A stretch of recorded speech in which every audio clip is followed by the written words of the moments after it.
It is now my great privilege to introduce Randall Wray. Dr. Wray taught at DU early in his career and left just as Tracy Mott joined the department, I believe. After DU, he was on the faculty at the University of Missouri, Kansas City, and more recently, he taught at Bard College in upstate New York. Dr. Wray has lectured all over the world, and this year he is the Tepala Distinguished Visiting Professor at Willamette University in Oregon. He has also served as editor of the Journal of Post-Keynesian Economics and won the 2022 Veblen Commons Award for lifetime contributions to institutional thought.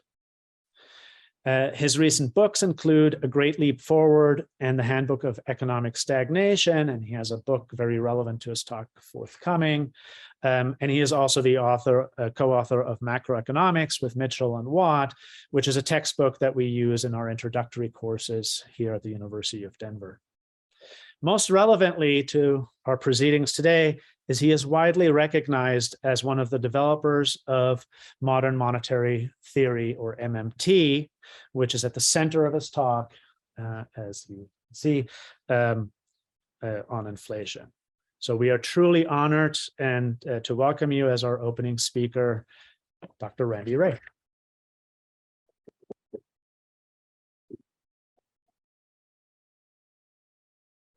Well, thanks. Am I tall enough? So I did write a paper on Tracy's contributions, focusing on his theory of liquidity preference. I'm not going to be presenting that because I was asked to give a presentation on for a more general audience. But I did want to read a little bit from the intro to that paper in honor of Tracy. So Tracy is best known as a scholar of the work of Koleski, as was mentioned. I was first introduced to him through my professor, Steve Fazzari, who had studied at Stanford. Tracy actually was his TA. They both studied with Duncan Foley and with Donald Harris, who you all now know as the father of Kamala Harris. When I went on the job market in early 1987, I can say that none of the places I interviewed at were interested in me, and I had no interest in their departments either. So I completely struck out. David Levine mentioned to Tracy, who was at Boulder at the time, that I was a student of Minsky and on the market. And so Tracy connected me up, and David Levine hired me and Robert Urquhart and Peter Ho to reboot the department. We were the department, and Roscoe, who was here, was the dean at the time.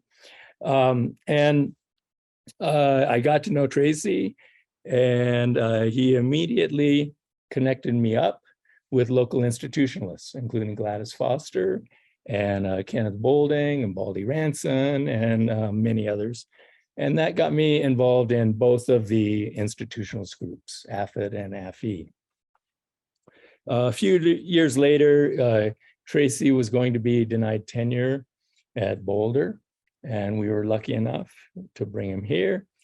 He served as the chair, as was mentioned, many times over his career. He was a terrific mentor for students and young faculty. He was generous with his time and his money. He personally funded our visiting speakers series for several years at least, until I left at least.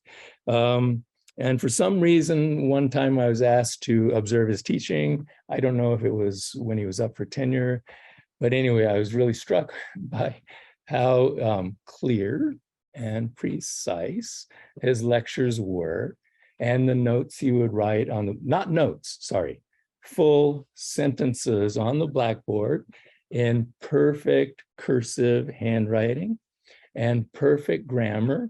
And at the end of each sentence, he would put a period, step back and look at it, make sure it was perfect. So anyway, as people who knew him know, he played guitar, he sang, he wore a hat. He easily could have passed for Neil Young, but with a more pleasant voice. And he was always compassionate and very upbeat, always. So I'm happy that I was able to come here and pay some respects to Tracy. And as I said, I am contributing a scholarly piece on his contributions. So what I'm going to do is give an introduction to modern money theory and talk about where is this inflation coming from and should we blame MMT, which I just noticed Goolsbee this morning was claiming this is all MMT's fault. And thank goodness we won't have to think about MMT again, at least for a few decades. So anyway, I do have a book that is just coming out with this title, but much of what I'm going to present is drawn from a companion book, which is a cartoon book on MMT. Heskey, who was a student of mine at the Levy Institute, is a very good economist and happens to be a great artist too. So anyway, we will have a book coming out, I think, in the spring that is a cartoon introduction. Whoops. How do I make it go down? Thought it was just arrows. Oh, thought that's what I did. Okay, anyway, money is a scary topic. When I wrote the 1998 book, Understanding Modern Money, I sent the manuscript to Robert Heilbroner, who many of you will have heard of, who probably sold more books than any other economist, and asked if he could write a blurb. And that was 1996 or 7. And I was very surprised one day, I got a phone call. This was back in the days when you had the phone on the wall. And hello, this is Robert Heilbroner. And I was just, how did he get my phone number? And he said, you've asked me to write a blurb on this book. This is something I cannot do. He said, money is the scariest topic there is. And your book is going to scare the hell out of everybody. So anyway, it's a scary topic. He was right. And what we've tried to do over the past 25 years is make it a little bit less scary. Okay, so that's what I'm trying to do with these cartoons and with the framing of the way that we present the ideas. Okay, so what is money? So I'll cut to the chase. Money is an IOU. People ask, are Bitcoins money? Of course they are not. Okay, money is an IOU. Currency is an IOU of the government. Your check is your promise to pay. And with the bank standing behind you, making the payment for you, this can be fairly well accepted. Money is an IOU denominated in a money of account. My professor Minsky used to always say, anyone can create money. The problem is to get it accepted. If we look back to the origins of money, what we find is that the money records were originally probably kept on clay tablets, and then later in Europe, scores on hazelwood tally sticks. The tally sticks would be scored across a split, and I'll come back to why they did that in just a second. Later, the American colonies actually came up with the innovation of paper money. This was the first significant use of paper money in the West. The Chinese had had paper money for hundreds of years, but in the West, this was a new innovation, a new technology for recording monetary IOUs. So every one of the colonies had their own version of paper money. They would, the authorities would pass a bill that allowed for the creation of, say, 10,000 pounds of Virginia notes. And at the same time, they would pass a new tax law that was expected to raise about 10,000 pounds. So when they needed to buy, say, a cart and a mule, they would issue the currency, pay for the cart and mule, and then collect the taxes back. Farley Grubb is the historian who's gone through all of the colonial records. They kept very careful records and recorded all of the tax revenue that came in the form of the paper money they had issued, and then they promptly burned all of the revenue. Okay, so they did not spend the revenue. They spent the currency into existence. Taxes are to redeem the currency so that you can burn it and take it out of circulation. So which comes first, spending or taxes? Spending has to come first before the taxes can be paid. And this was well recognized at the time. Now, today it's more complicated because we have 2 degrees of separation between the currency issuing government and the tax-paying public. We have a central bank and we have a private bank that are in between the two. And so now it's not so obvious what the direction of causation is. But our argument is that it is still the same direction of causation. You have to put the currency into existence before you can receive it back and destroy it. So the way that it works now is that the central bank makes and receives all payments for the treasury. And the central bank makes and receives all payments through private banks. So when the treasury wants to spend, the central bank credits the reserves of a private bank, and the private bank credits the the private bank credits the demand deposit of the recipient of the government spending. Taxing just reverses that.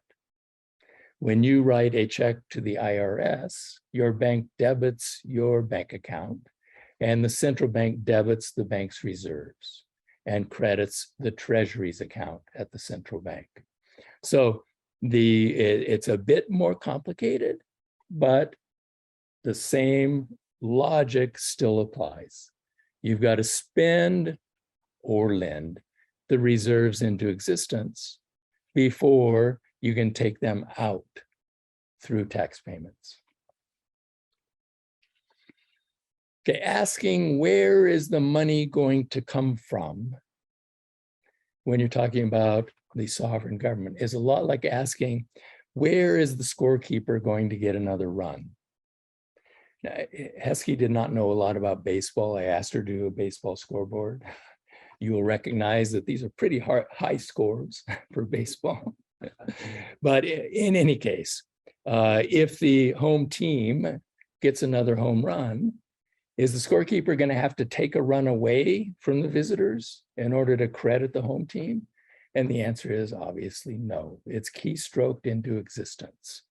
So money is just scorekeeping. You can run out of innings in baseball. You can run out of time in football, but you cannot run out of runs. You can't run out of runs. You can't run out of dollars any more than you can run out of inches to measure length. Occasionally, even people at the Fed admit this. Okay, so Beardsley Rummel was a New Dealer in the Roosevelt administration. He was the chairman of the New York Fed, and he actually was the inventor of tax withholding. But anyway, he went around the country after the war and he said, the war has taught the people and the war has taught the government that taxes are obsolete for revenue purposes. We do not need taxes for revenue purposes. They serve other useful purposes, but we don't need them in order to spend, okay? Greenspan headed a Social Security commission to reform Social Security that changed the nature of Social Security under President Reagan in order to build up a huge trust fund to take care of retiring baby boomers. But later he was asked by Paul Ryan, is Social Security going to go broke? And Greenspan said, no, of course not. Okay, government can make all payments as they come due. Okay, we will just print money. Bernanke, after the global financial crisis, Congress was furious when the word got out about the quantity of lending and spending that the Fed had engaged in to save Wall Street. I had a Ford Foundation project, and two of my PhD students tallied it all up, and it was $29 trillion. Okay. Now others came up with much smaller numbers. They weren't as inclusive as ours, but Congress had gotten word of this. So I think Bloomberg said 12 trillion and Bernie Sanders said 17 trillion. The real number is 29. But in any case, these are huge numbers. So Congress asked, is that taxpayer money you're spending? And he said, no, it's just keystroke credits. Now he was talking about Fed lending and spending, but the Fed is the Treasury's central bank. And this is how the central bank spends on behalf of the Treasury. So it is all keystrokes. You cannot run out. Rather than thinking of government debt as some kind of a burden on us, we should think of government debt as GOUs instead of IOUs. The government owes us. That's kind of nice. That is our financial wealth. The government owes us. We are creditors. We are not burdened by the debt. The debt is our financial wealth. Thank you, Uncle Sam. Okay. And the economists know that at the aggregate level, aggregate spending has to equal aggregate income. Okay, every dollar spent is received by somebody. We don't spend money on Mars yet. Okay, so all of it has to be received somewhere here on planet Earth. And if we divide the economy into two sectors, government sector, and then everyone who's not the government, the non-government sector, it has to be true by identity. If the government spends more than its income is tax revenue.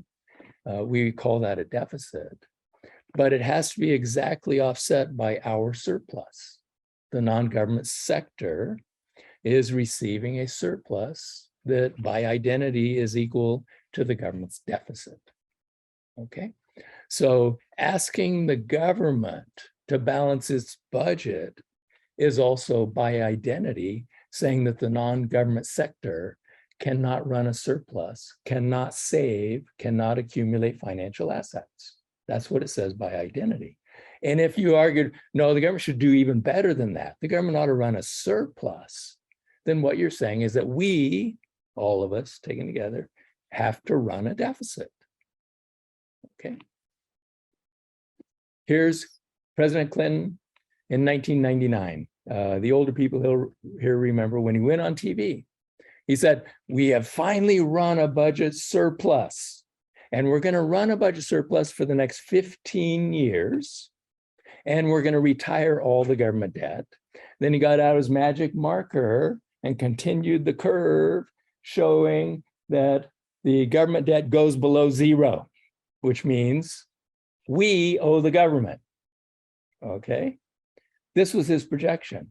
At the time at the Levy Institute, we argued, no, that budget surplus is going to suck so much income out of the economy, we're going to crash. Okay, now we did crash in 2000, the dot-com bubble burst. Then we continued with a private sector deficit, and then we finally crashed into the global financial crisis. In any case, the budget deficit came back, and of course, we've had a budget deficit ever since. We did not run 15 years of surpluses. We did not retire the government debt. Okay, in fact, the government debt has continued to climb, and recently, very quickly. Okay, so it was a complete misunderstanding of the way things work, and the projection was completely wrong. Is debt sustainable? So there are all these fancy mathematical exercises that prove it's not sustainable. Okay. If the growth rate of the economy is less than the interest rate you pay on government debt, it supposedly is not sustainable. It's going to go to infinity. Okay. Here's the St. Louis Fed, which people will recognize as the monetarist Fed. So it's one of the most conservative ones. Says, as the sole manufacturer of dollars whose debt is denominated in dollars, the US government can never become insolvent. It can always make all payments on time. Okay, just as Greenspan had said earlier. When the global financial crisis hit, President Obama managed to get $800 billion of crisis relief. So this is the fiscal part of the response to the global financial crisis. $400 billion a year for 2 years. And he went on TV and said, we know it's not enough. We know you're still suffering, but we ran out of money. There's no more money there. We can't afford more than that. Meanwhile, the Fed is spending and lending $29 trillion to save Wall Street. Okay. Anyway, clearly, he had not been hearing what Bernanke was saying, what Greenspan had said, and what Rummel had said. Okay, very recently, Congressman Yarmuth, who's the head of the Senate Banking Committee, discovered MMT a few years ago. He asked me to testify before their committee, and Stephanie Kelton testified before the committee. And then he did this shocking interview on CNN, where he said, historically, what we've always done is said, what can we afford to do? And that's not the right question. Affordability is not the right question. The right question is, what do the American people need us to do? Once you answer that, then you say, how do you resource that need? And by resource, he meant resources, not money. Money's not the problem. We issue our own currency and we can spend enough to meet the needs of the American people. It's the clearest statement any politician, I think, has ever made. Okay, he completely gets it. And when I was there, I got to meet with him before the testimony and talk to him, and Stephanie has too. And he assured us that most of the Democrats on the committee, this is the budget committee, so they're the ones, every dollar goes through this committee, every dollar of appropriation. They completely understand this. Okay, they just couldn't say it in public. Now, Yarmuth decided not to run again. He can say it. Okay, and he's out there saying it.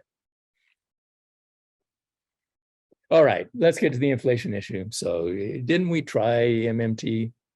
So when the COVID crisis hit, suddenly pay for didn't matter. Okay, suddenly we found the money. About $9 trillion was allocated. Not all of it has been spent. Some is still sitting there waiting for some firm to claim it. Okay, about $5 trillion went to us and it got spent. Okay, so anyway, it was claimed that they were doing MMT. All right, and then we got inflation. So how does the mainstream view this? So inflation is virtually always a demand side problem. If you got inflation, demand is too high. Slow growth is a supply side problem. So we have had slow growth for about half of a century. Okay, yes, there was a little blip in the Clinton years when we had bubbles that fueled faster growth. But we've had slow growth since the days of Richard Nixon. They say that's a supply side problem. Okay, problem with the workers, they're not as well trained or motivated as they used to be. And typically our solution always is more taxes for the rich because that'll stimulate the supply side. Okay, so it's always a supply side problem. Before COVID, so we're having secular stagnation because of supply side problems. And Gordon wrote a book. The Gordon book is fantastic on the data. The interpretation is completely wrong. It's all supply side arguments. For some reason, we don't have any innovations anymore. We have innovations, but they don't increase productivity. It's strange. Lots of innovations, but they're not the kind that enhance productivity. And now we've got excessive COVID relief that created the demand side problem. That's where inflation comes from. So what's the reality? Inflation is almost always a supply side problem, not a demand side problem. 50 years of neoliberalism caused chronic insufficient aggregate demand. That's why we've been growing slow. It was a demand side problem. The COVID recession collapsed the supply side. That then created a demand problem, but too little demand. Okay, why? Well, because you couldn't go to work. So you couldn't get your wage. All right. And so the COVID response provided trillions of dollars. It led to the fastest recovery ever. So we had the quickest downturn, sharpest downturn we'd ever seen, and the quickest recovery ever. But it was not well targeted. It was not MMT. It was nothing like what we were recommending. Okay, we were recommending targeting jobs, targeting people who lost their jobs, targeting people who were in danger of getting kicked out of their apartments. Okay, that's what we should have done. It's not what we did. And we have continuing supply side problems. So the COVID disruptions continued far longer than anyone expected, I think. The neoliberal supply chains were disrupted and may never recover. And I don't see that as a bad thing. But it creates temporarily a big problem. Price gouging, China's lockdowns, and the Ukraine war. So all of these things have made the supply side problems last a very long time, and they're going to continue to be disruptive. So they've all conspired to produce high inflation. The problem is not the COVID relief. It ended months ago. The first round actually was not spent. So the Trump round of relief was not spent. I mean, the data shows this. What people did is they paid overdue bills and they saved. The second round was spent. But in strange ways, because you still couldn't go to restaurants, but you could order things through Amazon. And so that led to various kinds of bottlenecks. Recently, with the recovery, tax revenue boomed and sucked about $2 trillion out of the economy. So the budget was moving toward balance. And the Fed then added headwinds to the fiscal tightening. COVID relief ran out and tax revenue is booming. So what's the source of the inflation? It's oil, food, and shelter, and that is always the case. All of our inflation periods, these are the three drivers always. So OPEC increases the price of oil in 1974, they do it again in 79, and now oil prices drove inflation up. Food, 70% of the cost of food is oil. Basically, you're eating oil when you're eating food, okay? And so, of course, food prices are gonna go up. And then we also have the Ukraine war, which also helps to boost food prices. And then shelter. Shelter is a very strangely determined component of the CPI. It's 40% of the CPI, so it's extremely important, but it has two components. One is rentals, and the other is homeowner occupied equivalent rent, which is a strange animal. And it doesn't necessarily tell you anything about the actual inflation that people are facing because they own their own homes, okay? So it's a renter's equivalent. Anyway, we have a massive housing shortage across the United States because almost no housing was built after the global financial crisis. And so it's not surprising that rents are going up. We also had in place rental constraints and eviction constraints. And all of those are being taken off, and landlords are trying to catch up. So they're raising rents very quickly, and there's a severe shortage of rental units. So it's not surprising that those are all going up together. Price gouging.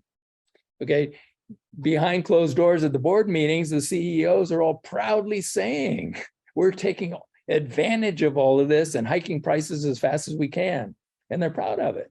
Okay, they've been increasing markups since the 1980s. So the president has a commission examining this, and an earlier report said markups today are 3 times higher than they were in the 1980s. And now they're increasing very rapidly. So anyway, the markups, and then we have idiosyncratic things like you can't get chips, so you can't make new cars. So everyone's bidding up the price of used cars. That is sort of easing now. We have other things that are adding to inflation. There's no significant evidence of a wage price spiral. Wages are playing catch up, which means that as price hikes moderate, the wage increases will also probably moderate. The Fed was patient for a long time. I actually was very surprised, and I was very thankful that for once they were being reasonable, but they ran out of patience. Okay, and I'll come back to what they're doing. So raising rates is not helpful. Consumers, for the most part, don't borrow to buy gasoline or food. Although right now, a lot of people are desperate enough, they actually are borrowing to buy food, which is a scary thing, okay? And we should not be hiking interest rates on them when they're already, on the verge of hunger, okay? Anyway, it doesn't make sense to raise interest rates given where our inflation is coming from. It's not gonna be successful. We also need investment. We need investment in housing. We have a severe housing shortage. The rising interest rates is going to make it much less likely that we're going to get an investment boom where we need it. And we need to invest in all the things that are required to save the planet. So raising interest rates is not good for that. Let me move on. The answer to supply side inflation is not to reduce demand, but to try to increase supply. So Biden has made this claim. It's a bit far-fetched, but at least it's on the right track, that the Build Back Better is going to reduce inflation pressure. In the long run, it definitely will, okay? And we need to do that. In the short run, it's probably not going to do a whole lot. This is kind of a complicated graph. The line shows you the inflation rate, and you can see by July, if you just go month over month, the inflation has come down, okay? They like to quote, year over year, and because of a base effect, it's going to be a big number. It's going to take a long time for it to come down to 2% year over year, but it was down. The problem, of course, is you can see it's the red. So oil explains a lot of the inflation and the disinflation. And so there is a worry that now we've got the blues that are not directly affected by oil or the food prices. So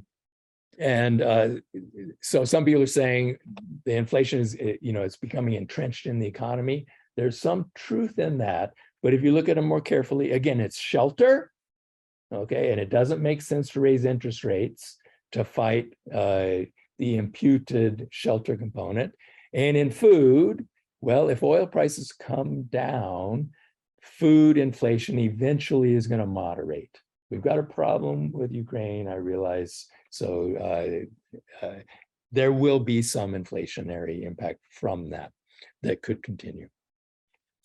The Fed's timing is always impeccable. It always raises rates as we go into recession. Now, I know some people say, well, the Fed caused a recession. I don't believe that's true. I think that the timing is just always perfect. Just as we hit the brakes with fiscal policy and we start to move into recession, the Fed raises interest rates. Okay, and so I'll present a little bit of data on that. But its timing is impeccable. And you can see the Fed raises rates, and virtually always we go into recession. Okay. The belief is that central banks have to take away the punch bowl because inflation is caused by the government spending too much money. So this was Volcker taking away the punch bowl back when the deficit was too big. So if the government spends too much, the central bank has to reduce demand. So they are going to offset the stimulus that's too excessive. Too much government spending increases the deficit and the debt, raising interest rates, causing inflation. But the Fed raises rates as the deficit falls consistently. So it's exactly the opposite. When the deficit starts to fall, that's when they raise rates. They don't raise rates into a rising deficit. They raise rates as the deficit starts to fall. Second, interest rates are determined by monetary policy, not by deficits. The government debt deficit doesn't need to cause inflation. All I can say, I only have to say one word: Japan. Okay, biggest debt ratio in the world. Their problem has been deflation since before most of you were born. So doesn't have to. And finally, our high inflations are always driven by the supply side. So here's the Fed raising rates as the deficit falls. As the deficit moves towards zero, okay, it's getting smaller, the line on the bottom. As the deficit declines, the Fed raises interest rates.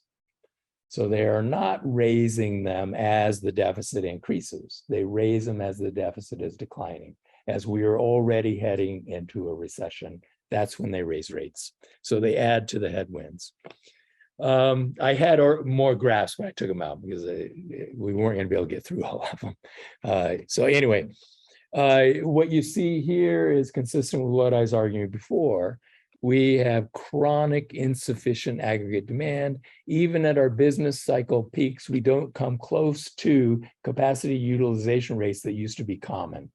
So 85% used to be common when the economy is doing okay. The best we can do now is 75% capacity utilization rate.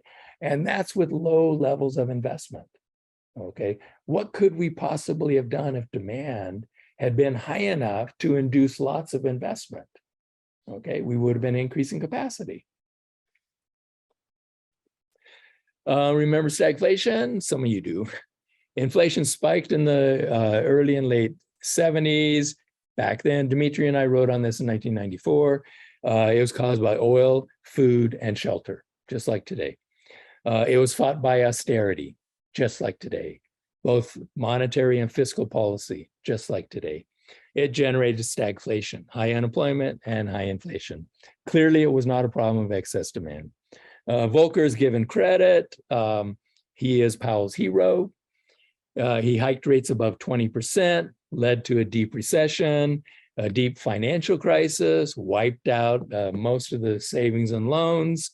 And it was followed by a developing country debt crisis because their interest rates also had to go up to try to protect their currency. And then a big bank crisis. At the beginning of the 1990s, probably all the big US banks were insolvent. So why did inflation come down? Oil prices came down. What did the United States do that helped to bring down oil prices? We deregulated natural gas. What should we have done? Getting off oil completely in 1974. That would have been the right policy. If we didn't do it then, okay, then in 1981, we should have gotten off oil then. Not only would we have been free of OPEC, but maybe we wouldn't have climate catastrophe now. The full recovery took 25 years from that. Tackling supply side problems by attacking the demand side could reproduce stagflation. Here's Larry Summers just the other day. I'm aware of no major example in which a central bank reacted with excessive speed to inflation and a large cost was paid. Volcker or every other case that we've had so far. How can you tell when Larry is wrong? When he opens his mouth. Anyway, here's Jeremy Rudd at the Fed, this is a Fed research paper.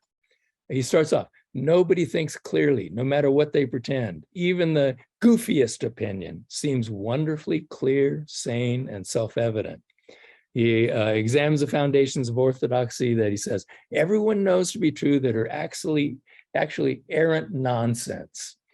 And none has any sort of empirical foundation. Each is seriously deficient on theoretical grounds, yet economists continue to rely on these to organize their thinking. Practically the entire corpus that guides orthodox economists is fraud. He goes on to criticize the Fed's approach to policy. He says it's based on errant nonsense. That's from inside the Fed. The Fed's latest projections, you heard Powell just 2 days ago. Under appropriate monetary policies, Americans can expect to be 3% poorer at the end of 2023 compared to what had been projected before the pandemic, and to remain permanently worse off in the years that follow. Compared to June 21 projections, the level of real GDP at the end of 23 has been marked down by 5.5 percentage points. That's worse than the hit from the pandemic.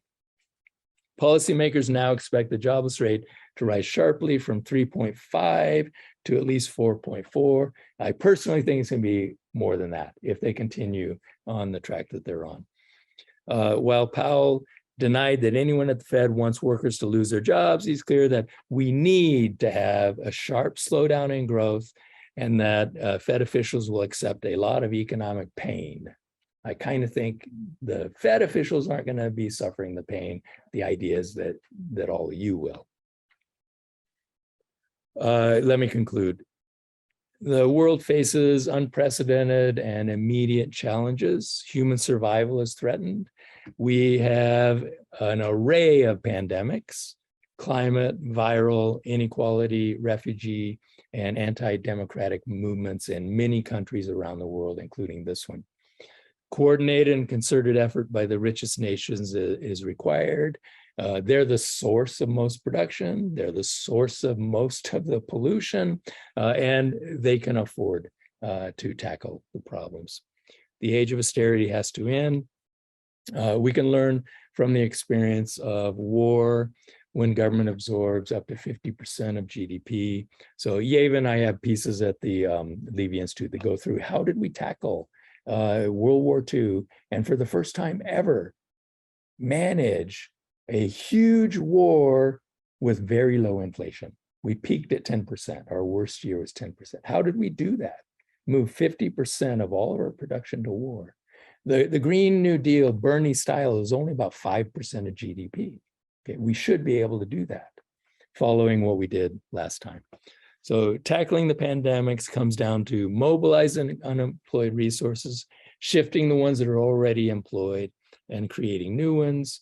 How do you shift them? You use taxes, postpone consumption, patriotic saving, rationing, regulations, all things that we did before. Spending then allocates resources to achieve the public purpose, and taxing releases them for use. You don't use taxes for revenue, you use them to release resources for public use. So we've got the resources, we've got the know-how, now we need the political will to do it.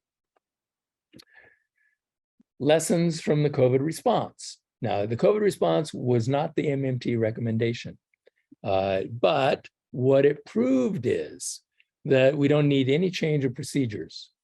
Okay, we don't need to change the way that we tax and spend. We know how to spend up to $9 trillion if that's what it takes. The central bank and treasury know how to do it. They prove that. The ultimate constraint is resources, not finance. So we need to focus on finding the resources. Monetary policy is not helpful in this task. It's not helpful in fighting the inflation. It's also not helpful in standing up to the challenges of all of these pandemics. It has to be fiscal policy. Fiscal policy has to play the major role, just as it did in World War II.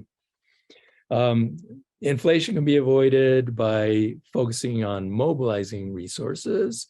Budgetary outcomes are not discretionary. It's endogenously determined. And it's not worrying. It's not going to impact interest rates. We don't have to worry about bond vigilantes. There's only one bond vigilante in our economy, and it's called the Fed.